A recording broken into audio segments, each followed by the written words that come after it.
பிரியமானவர்களே, இயேசுவின் நாமத்தில் உங்களுக்கு என் அன்பின் வாழ்த்துக்கள். இந்த இடம் பார்க்குறீங்களா, ரொம்ப அழகா இருக்குல்ல. இந்த பக்கம் கடல், இந்த பக்கத்தில் ஒரு பெரிய மேம்பாலம், இந்த பக்கத்தில் ரயில்வே பாலம். இது ஒரு சரித்திர முக்கியத்துவம் வாய்ந்த ஒரு இடம். தமிழ்நாட்டில் ராமேஸ்வரம் என்கிற ஒரு கடற்கரை தீவு இருக்குல்ல, கடல் தீவு. அந்த தீவுக்குள்ளே வருவதற்கு போடப்பட்ட பெரிய பாலம் இது. ரயில்வே பாலம் தான் பிரிட்டிஷார் காலத்திலே போடப்பட்டது. இப்போ சமீபத்தில் அதை புதிதாக்கி புதிய பாலம் அமைத்து புதிய ரயில்வேல அமைத்திருக்கிறாங்க. அதை தான் பின்னால பார்க்குறீங்க. அப்போ சமீபத்தில் தான் அது திறக்கப்பட்டது. இதுக்கு பேர் பாம்பன் பாலம் என்று சொல்லுவாங்க. இந்தியாவுடைய தென்கோடியில் இருக்கிற முக்கியமான ஒரு இடம் இது. நிறைய மீனவ சகோதரர்கள் இங்கே மீன்பிடி தொழில் செய்கிறாங்க. அதுதான் அவருடைய வாழ்வாதாரம். இங்கதான் இந்தியாவில் நம்முடைய முன்னாள் ஜனாதிபதி உயர் திரு அப்துல் கலாம் அவர்கள் பிறந்து வளர்ந்த இடம் தான் இந்த ராமேஸ்வரம். அது மாதிரி ஒரு சிறப்பு வாய்ந்த ஒரு இடம் இது. இங்கிருந்து உங்களோடு பேசுவது எனக்கு சந்தோஷம்.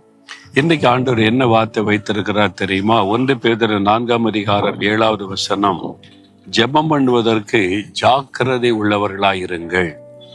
ஒரு காரியத்துல என்ன சொல்லணும்னா ஜாக்கிரதை, கவனம் அப்படின்னு சொல்லுவாங்கல்ல.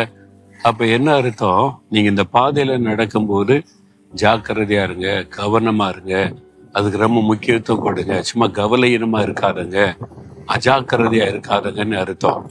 அப்ப ஆண்டவர் சொல்லுகிறார், ஜெபம் பண்ணுவதற்கு ஜாக்கிரதையா இருங்க. ஏன் தெரியுமா? எல்லாவற்றிற்கு முடிவு சமீபமாயிற்று. அதாவது உலகத்தின் முடிவு காலத்துக்குள்ள நம்ம வந்துட்டோம். ஆண்டவருடைய வருகையின் காலத்துக்குள்ள வந்துட்டோம். சீக்கிரம் அந்த உலகம் முடிவடைந்து புதிய பூமி, புதிய உலகம் சிருஷ்டிக்கப்பட போகிறது. அதனால ஜெபம் பண்ணுவதற்கு ஜாக்கிரதையா இருங்க. அப்படின்னா எப்படி ஜாக்கிரதையா ஜெபிக்கிறதுனா, இயேசு சொன்னார், இடைவிடாமல் ஜெபம் பண்ணுங்க, எப்பொழுதும் ஜெபத்திலே விழித்திருங்க. அந்த மாதிரி எப்பொழுதுமே ஒரு ஜெபிக்கிற ஒரு ஆவியோட நம்ம இருக்கணும். அதிகாலை எழும்பி ஜெபிக்கணும், மாலையில ஜெபிக்கணும், இரவில ஜெபிக்கணும், சமயம் கிடைக்கும் போதெல்லாம் ஜெபிக்கணும். நீங்க ஜெபன உடனே இப்போ ஒரு இடத்துல முழங்கால் போட்டு அப்படியே ஜெபிக்கிறது மாத்திரம் இல்ல. கண்கள் திறந்திருக்கிற ஆட்களை பார்த்து ஜெபிக்கலாம், இடத்தை பார்த்து ஜெபிக்கலாம். ஜெபத்துல ஜாக்கிரதை உள்ளவர்களா இருக்கணும். அப்படின்னா அதுக்கு அதிக முக்கியத்துவம் கொடுத்து ஜெபத்துக்கு கவனம் செலுத்துங்கன்னு அர்த்தம். நீங்க ஒரு நாளைக்கு எவ்வளவு நேரம் ஜெபிக்கிறீங்க? உங்களுடைய ஜெப வாழ்க்கை எப்படி யோசித்து பாருங்க. வெறும் ஆசீர்வாதத்துக்கு மட்டும் ஜெபிக்கிறீங்களா? ஒரு நன்மை வேணும், ஒரு அற்புதம் நடக்கணும், அதுக்கு மட்டும் ஜெபிக்கிறீங்களா? அது சுயநலமான ஜெபம். அது மாத்திரம் இருக்கக்கூடாது. தேசத்துக்காக ஜெபிக்கணும், மற்றவங்களுக்காக ஜெபிக்கணும், ஆத்மாக்கள் ரட்சிக்கப்பட ஜெபிக்கணும், ஆளுகிறவங்களுக்காக ஜெபிக்கணும்.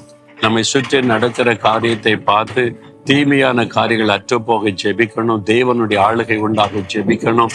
ஜெபம் பண்ணுவதிலே ஜாக்கிரதையா இருக்கணும் அப்படின்னு ஒப்பு கொடுப்பீங்களா? ஆண்டவரே, எல்லாவற்றிற்கு முடிவு சமீபமாயிற்று, நான் ஜாக்கிரதையோட ஜெபிக்க ஒப்பு கொடுக்கிறேன்.